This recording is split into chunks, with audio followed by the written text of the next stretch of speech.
My name is Emily, and I never thought my life would change so much after I married Jake. It all started at a small real estate office where I worked as an assistant. Jake was the charming brother of my coworker, Sam. Unlike most people I met, Jake had a confidence and warm smile that instantly made him likable. I had no idea that his smile would later bring both joy and challenges into my life. Sam often talked about Jake at work. "He's the one who holds our family together," Sam would say. When Jake visited the office, I could see what he meant. Jake was funny, confident, and kind.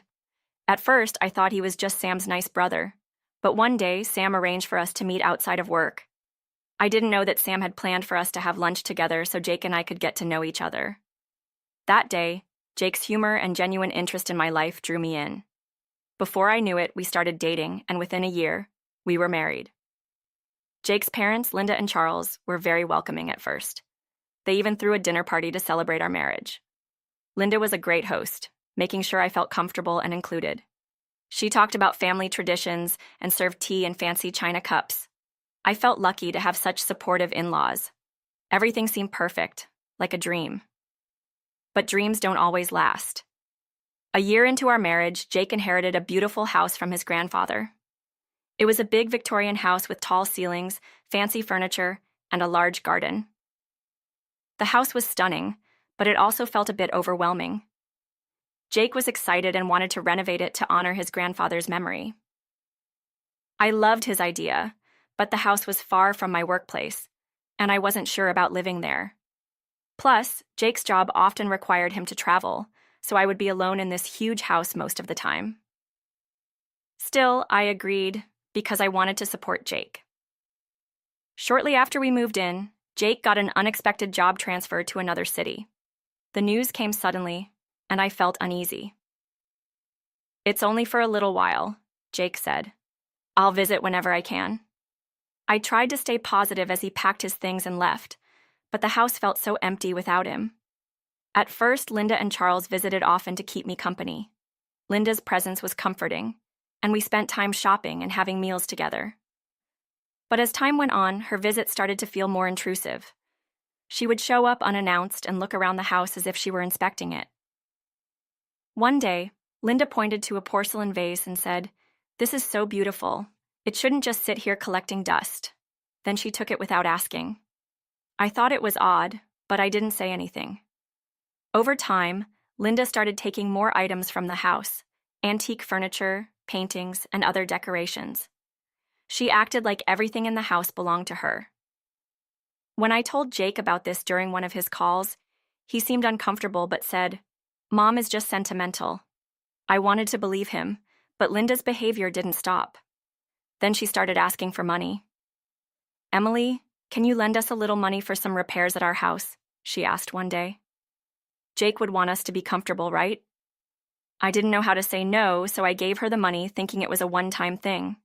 But the requests kept coming, and soon Charles joined in too. They always made it seem like Jake would approve, which made it harder for me to refuse. I felt stuck.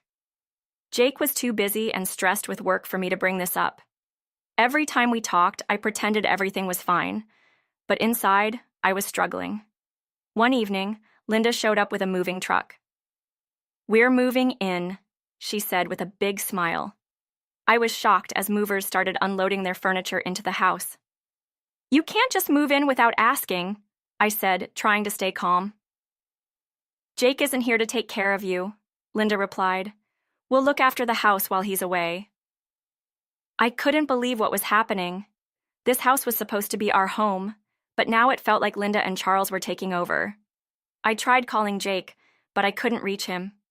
I felt completely helpless. Desperate, I turned to Sam for help. When I told him what was happening, he was furious. "This isn't right," he said. "We need to fix this." Sam and I came up with a plan. Jake and I had talked about selling the house before, so I decided to move forward with it. Sam used his connections in real estate to find a buyer quickly. Meanwhile, I started packing our belongings, making sure Linda and Charles didn't notice. On the day of the move, a new family arrived with their moving truck, just as Linda and Charles were bringing in more of their things. "What is going on?" Linda asked, looking confused. The house has been sold, I said firmly. The new owners are here. Linda's face turned red with anger. You had no right to do this. This is our family's home. No, I replied. It was Jake's house, and he agreed to sell it. The new homeowners stepped forward. We have a legal contract, the man said, holding up the documents. If you don't leave, we'll call the police. Linda and Charles had no choice but to leave, but even after they moved out, things didn't end there. Linda became obsessed with the house. One night she tried to set it on fire. Luckily, a neighbor saw her and called the police.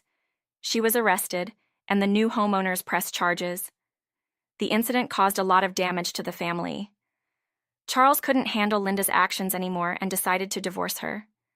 Jake was heartbroken, but he stood by me. I'm so sorry, Emily, he said. You shouldn't have had to go through this.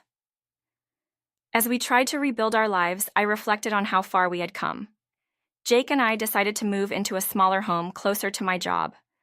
Though the scars of the past lingered, we were determined to move forward and create a peaceful future together. I spent my days decorating our new home, making it feel cozy and full of love. It wasn't easy to trust that life would settle down, but I held on to hope. Jake took up a new hobby, gardening, to find peace amidst the chaos. Watching him work in the yard gave me a sense of comfort. The vibrant flowers and lush greenery became symbols of growth and renewal for both of us. Together, we planted a small tree in the yard, a reminder of our resilience and determination to move forward. I also focused on reconnecting with friends and family who had supported us through the ordeal. Their encouragement and understanding helped us navigate the challenges we faced. I realized the importance of having a strong support system and vowed never to let myself feel so isolated again. Though we had moved on, Linda's actions left a lasting impact. Sometimes, I found myself looking over my shoulder, worried about what might happen next. But over time, I learned to let go of the fear and focus on the present. Jake and I started attending counseling sessions to strengthen our relationship and heal from the emotional wounds caused by his parents. In the years that followed, our lives slowly returned to normal. Jake found a new job that allowed him to spend more time at home, and I continued to grow in my career. We adopted a dog named Max, who brought endless joy and laughter into our lives. Max became a source of comfort and a reminder that happiness could be found even after the darkest times. Looking back, I realized that the challenges we faced only made our bond stronger. Jake and I had weathered a storm together, and though it wasn't easy, we came out the other side more united than ever. Our new home was a fresh start, a place where we could create new memories and leave the pain of the past behind. Now, as I sit in our sunny living room with Max by my side, I feel a sense of peace I never thought possible. Life may not have turned out the way I imagined, but it taught me the value of resilience, love, and hope. And for that,